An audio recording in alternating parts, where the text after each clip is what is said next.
Kentucky sells itself as bourbon country, rolling hills, bluegrass, thoroughbred horses running under clean sunlight. But I've spent months in the archives, and I need to tell you what the postcards don't show. This is a state built on forced labor, scarred by mass death events, poisoned by industrial disasters, and marked by violence so routine it became geography. The sanitarium that kept a death ledger, the flood that erased neighborhoods overnight, the mine that killed its own rescuers, the river that holds children. I'm not here to sensationalize, I'm here because the records exist, because the victims deserve to be named, and because some places remember even when we'd rather forget. This is Kentucky's other story. 35. Waverly Hills Sanatorium, a death ledger in the hills. There is a tuberculosis hospital in Louisville that operated from 1911 to 1960. What makes it different from folklore is this. They kept records. The patient death index is archived. You can search it by name, by year, by cause. It's not a ghost story. It's a documented list of how many people died in one building over 5 decades and how a city tried to hide mass illness inside a scenic neighborhood. The archives outlive the rumors. I have seen the ledger. The names go on for pages. 34. Sand Cave, a man trapped, and a nation listening.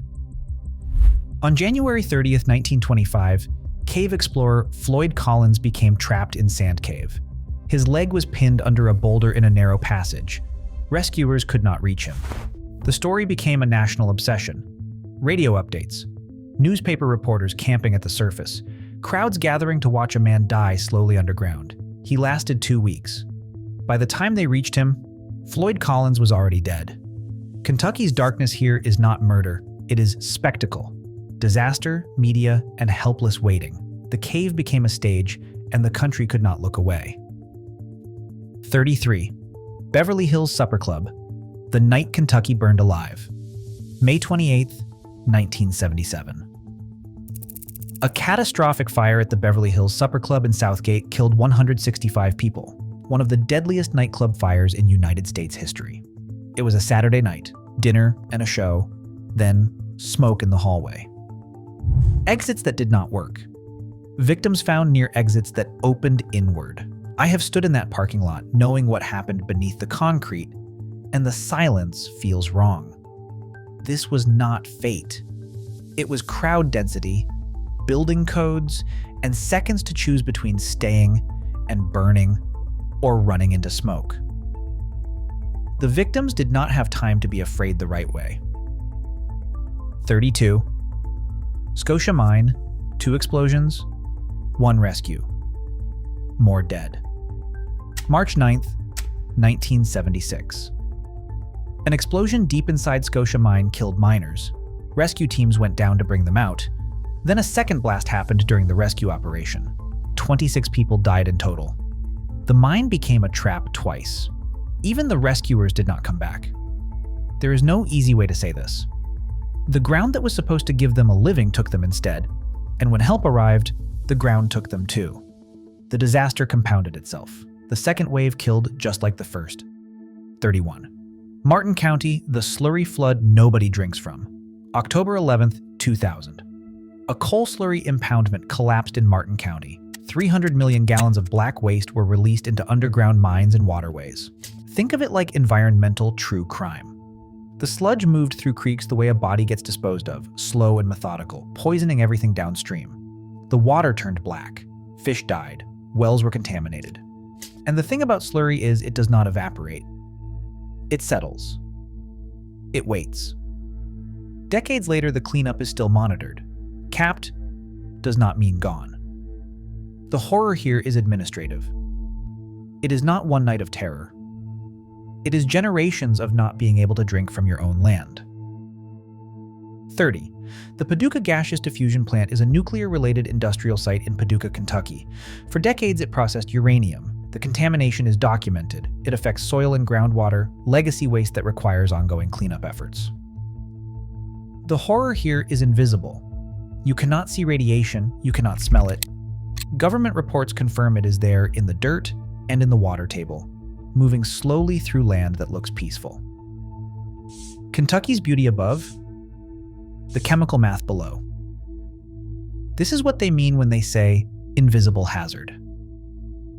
The danger is real. The victims often do not know they are victims yet. 29. Maxey Flats, the radioactive bathtub problem. Maxey Flats was a low-level radioactive waste disposal site. Workers buried drums of contaminated material in trenches. Then it rained. The site became infamous for leakage and for migration. The waste did not stay contained. It moved through soil and into water. Federal oversight increased, and containment required permanent monitoring. I have researched the files, and what I found is this. They did not plan for Kentucky weather. They did not plan for the ground to become saturated. The radioactive material is still there. The bathtub never drained. It just sits full, waiting. 28. Louisville, the 1937 flood that erased neighborhoods overnight. The Ohio River flood of 1937 forced mass evacuation across the region, and Louisville was one of the most affected cities. The water rose fast. Entire neighborhoods disappeared under a brown current. Homes, businesses, victims were recovered throughout the downtown area. The thing about floodlines is they are permanent. Even after the water recedes, the map remembers. I have walked streets in Louisville where you can still see the high water marks on old buildings if you know where to look. Scar tissue. The infrastructure was rebuilt, but the erasure was real. Whole communities were gone. 27. Mayfield, the night the sky stayed on the ground. From December 10th to December 11th, 2021, a tornado outbreak became Kentucky's deadliest modern tornado event. 77 people were killed. The tornado hit Mayfield at night. People were working late shifts at a candle factory. Warnings went out, but where do you go when the building you are in is the only option? The tornado stayed on the ground for miles. What happened next is difficult to hear. Bodies were found in rubble. Some victims were never fully recovered. Disaster chose the powerless first, night shift workers in low-wage jobs, many with no basements. The storm killed anyone in its path. 26. Eastern Kentucky. Water moving faster than help. Late July, 2022. Flash floods in eastern Kentucky killed 45 people. Hollers filled with water in minutes. Roads disappeared, and entire communities became isolated. I need you to understand the geography here. These are not suburbs with evacuation routes. These are valleys where one road in is the only road out. And when that road becomes a river, help cannot reach you. The victims drowned in their homes, in their cars, waiting for rescue that could not get there in time. The flood turned the landscape into a weapon. Water does not just kill, it hides what it takes. 25. Carrollton, the bus crash that changed safety forever. May 14, 1988. A church bus returning from an amusement park collided with a drunk driver on Interstate 71 near Carrollton. Fire killed 27 people, mostly children. There is nowhere to go on a burning bus. Windows do not break. Seats melt. Smoke fills everything in seconds.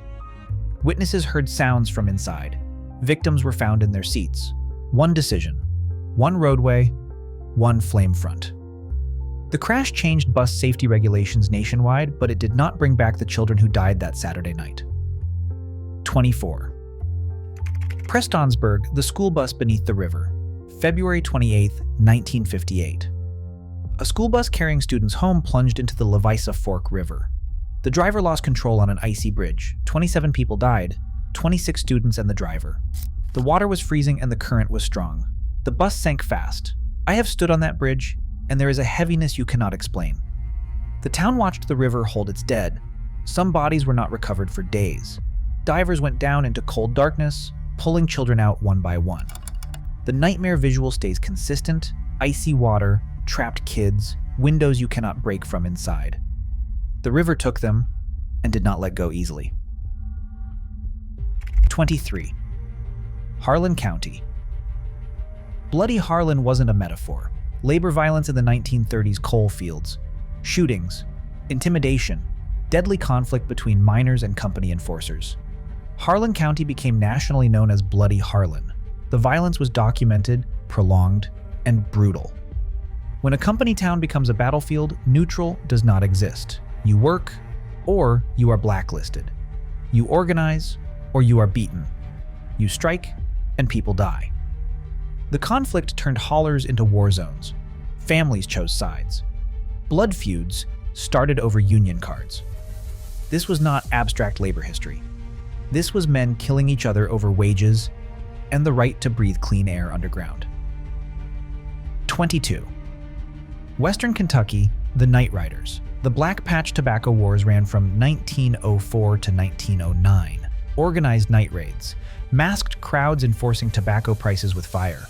Farmers who refused to join the tobacco cooperative had their barns burned, their crops destroyed, families terrorized in the dark. The Night Riders were not random. They were organized, planned, methodical. They rode in groups with their faces covered, and they made examples. According to court documents, entire communities lived in fear of what would happen after sunset. The horror here is economic violence made physical. When the market fails, some people bring torches. 21. Tug Fork, the Hatfield and McCoy feud zone. In the late 1800s, a multi-year feud produced cycles of revenge killings along the Tug Fork River. The Hatfield and McCoy families were locked in violence that became a regional identity. Ambushes, executions, raids across state lines. Geography was a kind of curse. The river was the border between Kentucky and West Virginia, yet it did not stop bullets. Hollers kept secrets.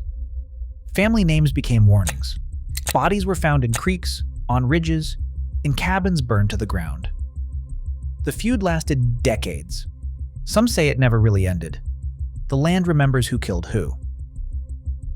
20. Breathitt County, Bloody Breathitt. Breathitt County became notorious for violent factional conflict in the late 1800s and early 1900s. Political killings. Courthouse murders in daylight. Armed crowds watching. The violence was so routine it earned a nickname, Bloody Breathitt. Courtrooms turned into execution sites, and business continued. The records show murder indictments that went nowhere and feuds that lasted generations. 19. Camp Nelson National Monument, the Simpsonville Massacre. A documented Civil War-era ambush of Black Union soldiers. Roughly 22 were found dead, and more were wounded. According to National Park Service records, the bodies were scattered along the road. The massacre happened during a time when Black soldiers were seen as legitimate military targets by Confederate sympathizers, even after enlistment. The road itself became a crime scene. Witnesses testified that the soldiers were targeted and killed in an organized attack. It is impossible to stand at that site and not think about what terror looks like when it is organized, when it is targeted, when it is meant to send a message to anyone else who might enlist. 18. Kentucky slavery. The wholesome state built with forced labor. By 1860, Kentucky had hundreds of thousands of enslaved people. The state's wealth, infrastructure, and agriculture were anchored in human captivity. Plantations, auction blocks, families separated and sold. The thing about Kentucky is that it maintained this system while presenting itself as a border state, somehow less complicit than the Deep South. But the records do not lie. The census numbers are clear. Town squares that look peaceful now were once markets where human beings were inventoried and purchased. I have walked through those historic districts, and the plaques do not mention who was owned there. The architecture remains.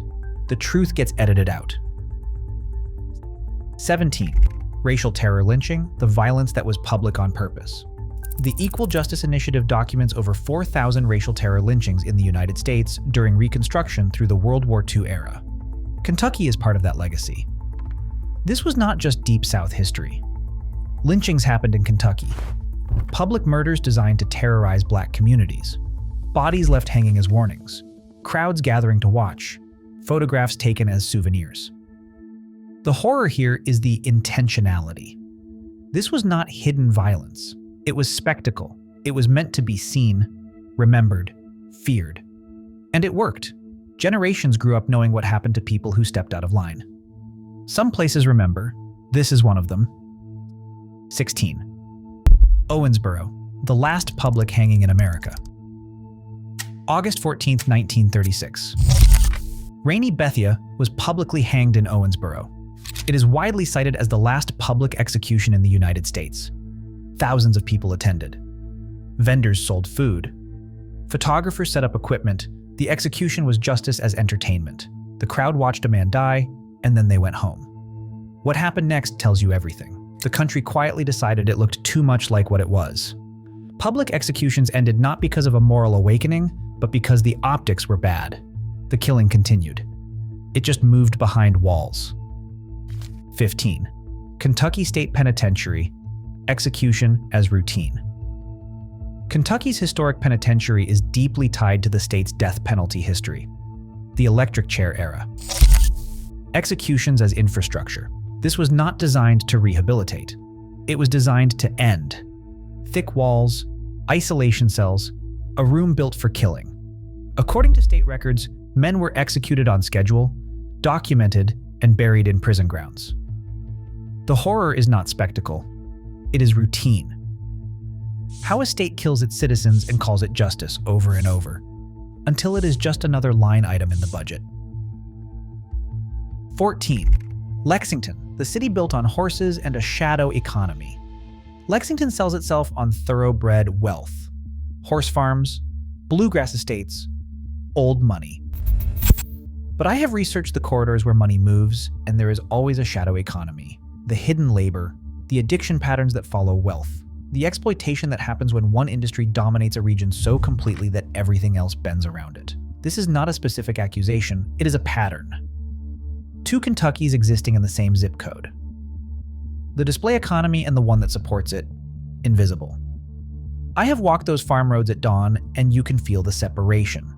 Fences that cost more than houses. Workers who will never own what they tend. 13. Frankfort, when government files read like crime scenes. Kentucky's darkest stories often live in archives, court records, coroner reports, state investigations, federal findings, the bureaucracy of harm. I have spent weeks in government records rooms, and what you find is this. The paper trail is the haunting part. Depositions that describe violence in clinical language, autopsy reports with diagrams, investigative timelines that show how many people knew something was wrong and did nothing. Frankfort holds the files. The Capitol building sits on top of documented failure, institutional negligence, and decisions that cost lives. The records exist. They are public. Most people never read them. 12. The Louisville Metro Police Department. On March 8, 2023, the United States Department of Justice released findings on the Louisville Metro Police Department. The conclusion was reasonable cause to believe there was a pattern or practice of unconstitutional conduct. Excessive force. Unlawful searches. Violations of First Amendment rights during protests. This was not about individual officers. The Department of Justice found the problems were systemic. When the institution that is supposed to keep you safe becomes the recurring threat in the paperwork, that is not a few bad actors. That is policy. According to the report, the violations were widespread, ongoing, and enabled by department culture. The victims were not isolated incidents. They were predictable outcomes. 11. The killing of Breonna Taylor, a modern Kentucky trauma loop. On March 13, 2020, Breonna Taylor was killed during a police raid at her apartment. The Department of Justice detailed allegations about warrant practices. This is institutional failure, presented as true crime. A woman asleep in her own home, killed by systems designed to protect her. It was not random. It was procedure. Warrants, tactics, decisions made in offices that ended in gunfire. Kentucky keeps producing moments where the infrastructure of safety becomes the source of death. 10. Bardstown, the town with too many dead ends. Bardstown became a true crime fixation. Officer Jason Ellis was ambushed in 2013. Kathy and Samantha Netherland were killed in 2014. Crystal Rogers disappeared in 2015. Her father, Tommy Ballard, was killed in 2016 while searching for her. Those cases remain open. The victims knew each other. Small town geography, big town fear. I have driven through Bardstown. The locals will not talk, but their eyes tell you they know. Someone has answers. 9. Kentucky caves, beauty that doubles as a body hiding machine. Kentucky has some of the most extensive cave systems in the world, including Mammoth Cave and hundreds of smaller networks. Their constant temperature, isolation, and perfect concealment create difficult search grids. Bodies in caves can stay preserved for long periods. Scent does not travel, and search dogs lose trails. Darkness is absolute. In missing persons cases, caves are always discussed, with miles of unmapped passages and places where people disappear and are never found. Beauty and horror are the same thing. 8. Disaster compounding. When rescue becomes the second tragedy. At the Scotia mine, rescuers died in a second explosion. In the eastern Kentucky floods, there were secondary deaths during cleanup. After tornadoes, people were killed by downed power lines days after the storm passed. Kentucky repeatedly shows how the second wave kills too. The initial disaster gets the headlines. The compounding deaths get buried in the final count. What I found in the reports is this: rescue operations become their own risk events. The same conditions that caused the first deaths are still active when help arrives. Floodwaters are still rising, ground is still unstable, air is still toxic. The people who respond do not always come back. The second tragedy is just as lethal as the first. 7. Appalachian isolation. The help can't reach you problem. Flood coverage and regional resilience research emphasize how terrain and infrastructure constraints turn emergencies into prolonged entrapment. One road in, one road out. When that road washes away, you are on your own. Cell towers go down. Landlines are gone. The holler you live in becomes an island.